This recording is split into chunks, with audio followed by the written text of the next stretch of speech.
because it had an overwhelming effect. Imagine, after the war, I was 15 when I entered the camp, I was 16 when I left it. And all of a sudden you become an orphan. And you have no one. I had that little sister I knew that with my mother the first night, that they were swept away by fire. My older sisters I discovered by accident after the war. In Paris I was in an orphanage. But to be an orphan, you can become an orphan at 50. You are still an orphan. And very often I think of my father and my mother really. At any important moment in my life they are there, thinking, what an injustice now really. Today too, I haven't written much about that period. I've about 40 books, maybe 4 or 5 deal with that period, because I know that there are no words for it. So all I can try to do is to communicate the incommunicability of the event. And furthermore, I know that even if I found the words, you wouldn't understand. It is not because I cannot explain that you won't understand. It is because you won't understand that I can't explain.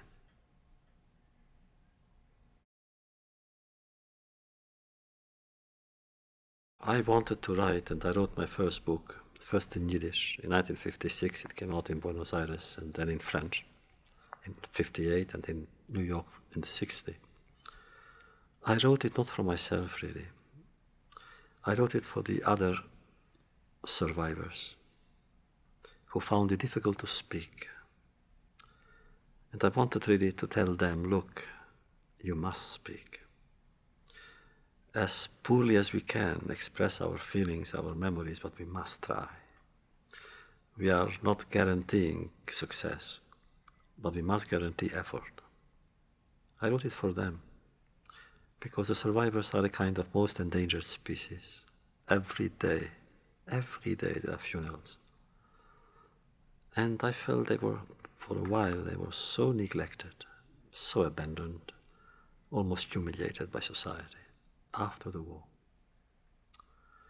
When I became chairman of the President's Commission on the Holocaust in 1978, I wanted really to glorify the survivors. There wasn't a committee that I didn't appoint a survivor to the chairmanship of the committee, because I felt they deserve it. Same reason, I wrote it really for that mission. It's always afterwards that in a way your friends or your readers convince you that you went beyond that you are a messenger and so forth. I didn't use those words. I used the word simply, look, we have to tell the story as best as we can, and we know that we won't succeed. I know I won't succeed. I know I haven't succeeded. The word Holocaust, I'm among the first, if not the first, to use it in that context. By accident. I was working on an essay, a biblical commentary, and I wrote about the sacrifice, the binding of Isaac by his father Abraham. And in the Bible there is a word in Hebrew which means olah, which means burnt offering. And I felt that's good, it's Holocaust, it's good because it's fire. And fire and son, meaning the son was almost died, but in our case it was the father who died, not the son. It had so many implications, and that I felt it was good, and then it became accepted and everybody used it, and then I stopped using it because it was abused. Everything was a Holocaust all of a sudden. I heard myself on television once, a sportscaster speaking of the defeat of a sports team, and he said, was that a Holocaust? My God, really. Everything became a Holocaust. In Bosnia, I remember they spoke about the Holocaust. I went to Bosnia to see, really. I felt, if it is, then I must move heaven and earth. Even if it isn't, I must move heaven and earth to prevent, but at least not to use the word. Well, all this really is not very easy, but why should it be? You can be a silent witness, which means silence itself can become a way of communication. There is so much in silence. There is an archaeology of silence. There is a geography of silence. There is a theology of silence. There's a history of silence. That means silence is universe. And you can work within it and within its own parameter and its own context and make that silence into a testimony. Job was after he lost his children and everything, his fortune and his health. Job, for 7 days and 7 nights, he was silent. And his 3 friends who came to visit him were also silent. That must have been a powerful silence, a poignant silence. Well, you see, silence itself can be testimony. And I was waiting for 10 years, really. But it wasn't the intention. My intention simply was to be sure that the words I would use are the proper words. I was afraid of language. Oh, I knew 10 years later I would do something. I had to tell the story. I met a French author, a very great Catholic writer, a Nobel Prize winner, member of the Academy, an old man. And I was a young journalist in Paris then. And we met and we had a painful discussion. I wanted to meet the Prime Minister of France for my paper. He was then a Jew called Mendes France, the legend of France. But he didn't want to deceive me. And one day I decided Mauriac was his guru. Mauriac was his teacher. So I would go to Mauriac, the writer, and ask him to introduce me to Mendes France. And when I came to Mauriac, he accepted to see me. The problem was that he was in love with Jesus. He was the most decent, really, person I ever met in that field, as a writer, as a Catholic writer, honest, sense of integrity. And he was in love with Jesus. He spoke only of Jesus. Whatever I would ask, Jesus. Finally, I said, about Mendes France. He said, Mendes France, like Jesus, was suffering. That's not what I wanted to hear. I wanted at one point to speak about Mendes France, and I would say, Mr. Mauriac, can you introduce me? But when he said Jesus again, I couldn't take it. And for the only time in my life, I was discourteous, which I regret to this day. I said, Mr. Mauriac, or we call him Maître, 10 years ago or so, I have seen children, hundreds of Jewish children, who suffered more than Jesus did on his cross. And we do not speak about it. And I felt all of a sudden so embarrassed. I closed my notebook and went to the elevator. He ran after me. He pulled me back, he sat down in his chair, and I in mine, and he began weeping. I've rarely seen an old man weep like that. And I felt such an idiot. I felt like a criminal, because this man didn't deserve that. He was really a pure man, member of the resistance. I didn't know what to do. We stayed there like that, he weeping and I closed in my own remorse. And then at the end, without saying anything, he simply said, you know, maybe you should talk about it. He took me to the elevator, embraced me. And that year was the 10th year, I began writing my narrative. And when I translated it from Yiddish into French, I sent it to him. And we were very, very close friends until his death. That made me not publish, but write. In spite of Mauriac, who was the most famous author in Europe, he brought it personally from publisher to publisher. They didn't want it. It was too morbid, they said. Nobody wants to hear these stories. Finally, a small publisher, who, by the way, was also Beckett's publisher, which means he had courage, and we published it. So we brought it to an American publisher. It went from publisher to publisher to publisher. All of them refused it. They gave the same reasons. Until a small publisher picked it up. And from 60 to 63, 3 years, it didn't sell 1,500 copies. Nobody wanted to read it.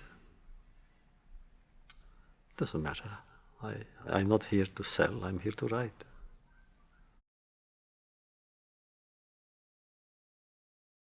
Well, my childhood really was a childhood blessed with love and hope and faith and prayer.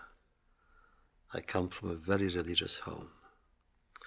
And in my little town, I was not the only one who prayed and was loved. There were people who were poorer than us. And not yet in my town, we were considered to be not a wealthy family, but well-to-do, which means we weren't hungry. There were people who were. I spent most of my time talking to God more than to people. He was my partner, my friend, my teacher, my king, my sovereign, and I was so crazily religious that nothing else mattered. Oh, from time to time we had anti-Semitic outbursts. Twice a year, Christmas and Easter, we were afraid to go out because those nights we used to be beaten up by hoodlums. It didn't matter that much. In a way, I was almost used to that. I thought it's part of nature. It's cold in the winter, it's hot in the summer, and Easter and Christmas you are being beaten up by a few anti-Semitic hoodlums. And now it is still the child in me that asks the questions. It is still the child in me that I'm trying to entertain or enrich with my stories, which are his stories. Well, naturally, my grandfather, he was a Hasid, meaning a member of the Hasidic community, and I loved him, I adored him. So thanks to him, I became a Hasid too, and my mother, who actually continued his tradition, she's the one who brought me to Hasidic masters. And all the stories I tell now, I've written so many books about Hasidic tales. These are not mine, these are theirs, my mother's and my grandfather's. My father taught me how to reason, how to enrich my mind. My soul belonged to my grandfather and my mother. And they enriched me, of course. They influenced me profoundly to this day. When I write, I have the feeling, literally, physically, that one of them is behind my back, looking over my shoulder and reading what I'm writing. And I'm terribly afraid of their judgment.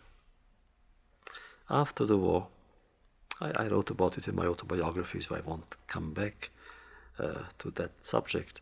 I had teachers, one in France, who was totally crazy. He spoke 30 languages, literally 30 languages. One day he learned that I knew Hungarian and he didn't. So he felt so bad that he learned Hungarian in 2 weeks. And in 2 weeks he knew more about Hungarian literature than I did. And then I had in New York a very great teacher, a very great master. His name was Shaul Lieberman, a Talmudic scholar. And I studied Talmud all my life. I still do, even now, every day. For 17 years we were friends, as only a real teacher and a good student can be. Religious books, of course. At home we didn't study the prophets that much. We studied the 5 books of Moses, the Pentateuch, and then again Talmud. And Hasidic stories. They of course had a lasting influence on me. Secular literature, we had to go to school, so we went to school too. But the main impact I received from my religious schools as a child. After the war, I began reading, of course. I went to the Sorbonne, I began reading literature. It was still Dostoevsky and Thomas Mann, the usual Kafka. I remember the awakening that occurred in me when I read for the first time Franz Kafka. Literally, I remember it. I remember it was in the evening, I began reading it, and spent the entire night reading. And in the morning, I heard the garbage collector on 5 o'clock. Usually, I was annoyed at the garbage collector. It's a very ugly noise that they make, ugly sounds. That morning, I was happy. I wanted to run out and embrace them, all these garbage collectors, because they taught me that there was another world than the world of Kafka, which is absurd and desperate and despairing. I read a lot. I teach my students not creative writing, but creative reading.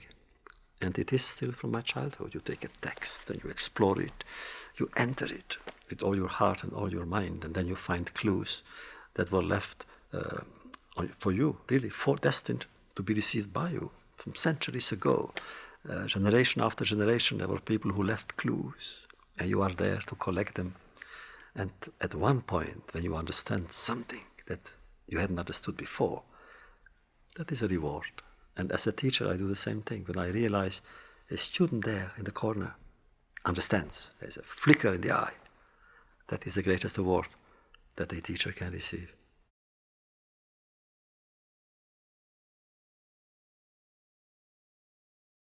I have written 40 books. It doesn't mean I'm a writer. Well, which means when you have to write profession, I'm not going to write writer after all. Profession, writer. Profession is to be a human being, maybe. That's a very noble profession. Or teacher, the noblest of all professions. I write. As a child, really, at age 10, 11, 12, I was writing already. And I wanted to become a writer. And I even wrote a book of commentaries on the Bible. It's so bad. I found it after the war. It's so horrible. I'm embarrassed even to admit that I had written it. My ambition really was, even as a child, to be a writer, meaning a commentator, and a teacher. But a teacher of Talmud. And here I am. I'm a writer, for want of a better word, and I'm a teacher. I don't teach the same things. I don't write about the same things, although I do write commentaries on the Bible and on the prophets and the Talmud and Hasidic masters. But I'm a writer and a teacher. In truth, I have learned something.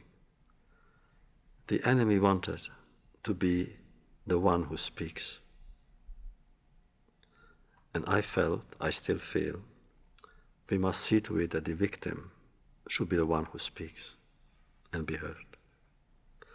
And therefore, all my adult life, since I began my life as an author or as a teacher, I always try to listen to the victim. In other words, if I remain silent, I may help my own soul, but because I do not help other people, I poison my soul. Silence never helps the victim. It only helps the victimizer. Fate, I think of the killer and I lose all faith. But then I think of the victim and I'm inundated with compassion.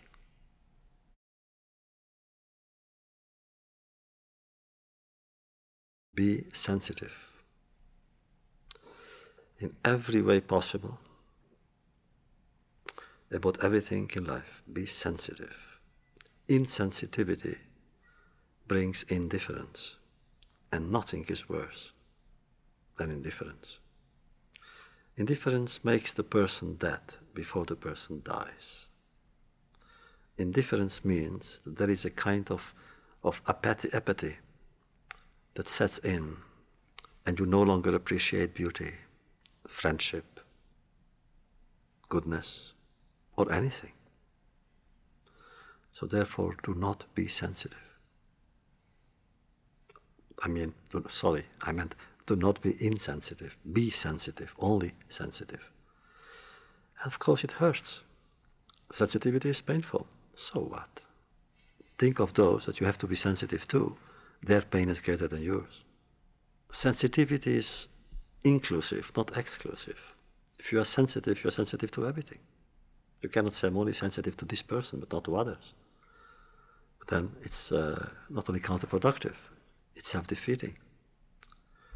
And not only because of religion or because of social problems or medical problems. You must be sensitive. There is nothing more exciting for a person than to be a sensitive person, because then you listen and you go out and you hear the birds chirping, and it's great. And you see a person in the street, you don't know his face, and you think, well, who knows what secrets that person carries? Which means you learn and you learn and you learn and you become enriched to a point that afterwards it overflows. I would say, favor the question. Always question. Do not accept answers as definitive. Answers change. Questions don't. Always question those who are certain of what they are saying. Always favor the person who is tolerant enough to understand that there are no absolute answers, but there are absolute questions.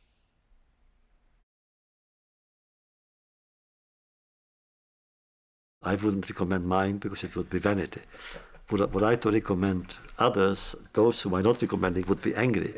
I would certainly say read classics. I like to reread classics. I mean, the Bible, naturally. Then religious texts, the Hindu texts, the Upanishads and the Vedas are great, great books. And then go to the Greeks or even in antiquity, the Song of Gilgamesh. These are extraordinary books, even to this day. Read and read and read, but mainly read those who survived the centuries.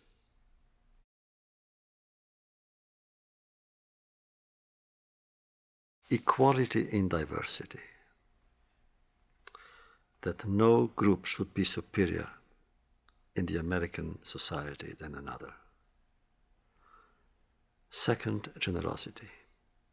The person who is fortunate, thanks to his or her talent or heritage, to have more than others, that person should know that he or she owes something to others who are less fortunate. Third, that every minute can be the beginning or the end of an adventure.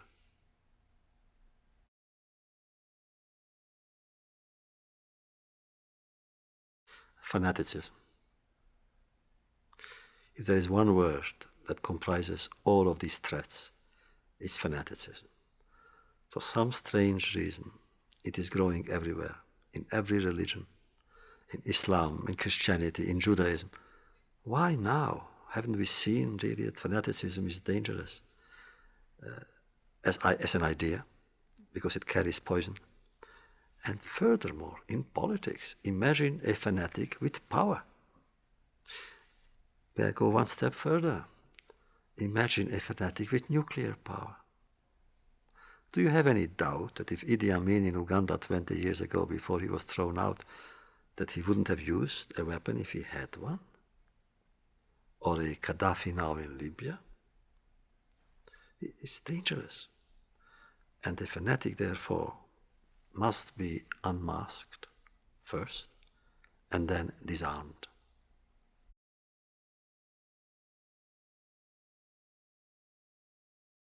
I may seem silly or childish to you. If I could bring back one child, I would give up anything I have. Just one child. If I could now, which is more possible, to take out one prisoner, I would give a lot.